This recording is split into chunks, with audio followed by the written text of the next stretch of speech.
મહીપતસિંહ બોલું છું. હા બોલો બોલો બાપુ.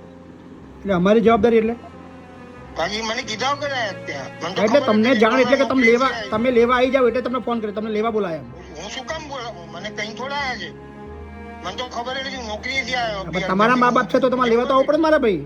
પણ મારા મા બાપ છે તો હું મા બાપ માનું એ મને દીકરો માનતે તો મને કહીને પણ નીકળે ને. એમ નહીં, તમારા મા બાપના કઈ બી તમારા હારે બનાવ થયો છે તો તમને અમે તમને જાણ કરી કે તમારા મા બાપ આયા છે એને લઈ જાઓ. આપણે જો ત્યાં આવ્યો તો તમે મોકલી દો કે જેને મને કીધા કર્યા તે પહોંચી ગયા ત્યાં જ્યાં તમારું એટલે પણ તમારા મા બાપની તમને પડી નહીં ભાઈ મારે ભાઈ, અમે તો મોકલી દે, અમે તો અમારે તો ત્યાં આવ્યા તો અમારે તો મોકલી દો વાંધો નહીં. પણ અમારે ત્યાં જવા ના પડે, અમારે ત્યાં રહેવું છે એવું કે છે.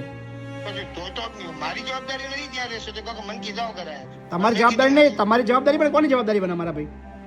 તો મને કહીને આવ્યો તો મારી બને ને. અથવા મેં તમને જાણ તો કરીએ છીએ કે તમારા મા બાપ આયા છે એને લઈ જાઓ. જાણ કરવાની ફરજ કોની આવે જતા પહેલા? તમારા જે બી ડખા થયા છે એટલે જાણ કર્યા વગર નીકળ્યા છે ને હવે બંને જણા. હા તો મેં ક્યાં કીધું જ છે જવાનું? એટલે તમે કીધું ને પણ ડખા પડે ત્યારે જ નીકળ્યા, એમ તો ઘર છોડ્યું નહીં તમારું. તમે આ બધું ખોલીને બેઠા હોય તમે એક બાજુનું જ સાંભળવાના છો. પણ તમે આવો ને તમારું સાંભળીએ, તમને સાંભળવા માટે ફોન કરું છું. તમારે આવતો છે ને ખાલી ત્યાંથી વાર્તાઓ કરવી છે. મોકલી દો ને એમને મોકલી દો. કેટલી ઉંમર છે એમની? તમારે લેવા આવવાની ફરજ નહીં બનતી કે આપણે લઈ જઈએ મા બાપને? ત્યાં સુધી પહોંચી શકે તો આવી તો શકે જ ને. શરમ જેવું છે તમને કશું? તમારામાં છે શરમ જેવું? તમે આવી રીતે વાત કરો મારી હે શરમ? બે પૈસાની ઇજ્જત જેવું કશું શરમ જેવું છે કે મા બાપ ત્યાંથી ઘરથી નીકળ્યા છે અને મને વાર્તાઓ કહો છો કે એમને મોકલી દો પાછા લેવા આવવાનું? જરા કે પડી નહીં કશી. રડો શું કરવા તમે? આમનો એક પગ એક્સિડન્ટ થયો છે, બીજો ઘસાઈ ગયું છે. રડો શું કરવા?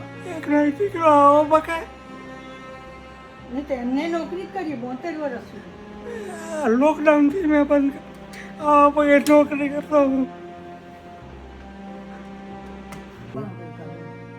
એ રાખશો જ નહીં કે?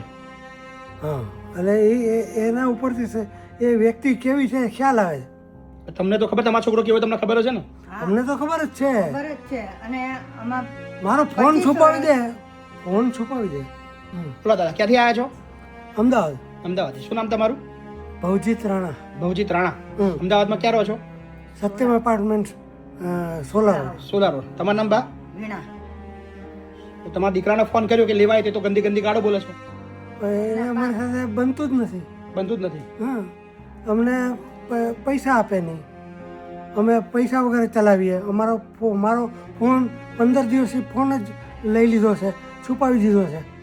અને આ એક બીજો ફોન છે એનું રિચાર્જ નથી કરાવી શકતા. અચ્છા. હા. તમે જોડે રહો છો કે અલગ રહેશો? જોડે રાખતા નહીં બરાબર? એમાં શું, અમારી સાથે કોઈ બોલે નહીં, એક શબ્દ એટલે બોલવાનું જ નહીં. સવારે અમે એને કીધું કે ભાઈ તમારા મમ્મી પપ્પા આયા છે લેવા આવો, ગાડી મેળવી એવું એવું કીધું. એવું કઈ વાંધો નહીં. તમારે રહેવું છે ને અહીંયા? હા, રહેવું છે. કઈ વાંધો નહીં. ચલો, એ છોકરાનું નામ બોલો ને તમારે. જ્વલંત. જ્વલંત. કામ શું કરે છે? મેડિકલ મેડિકલ ફાર્માસ્યુટિકલ કંપનીમાં એમાં નોકરી કરે છે. નોકરી કરે. ઓકે, કશો વાંધો નહીં.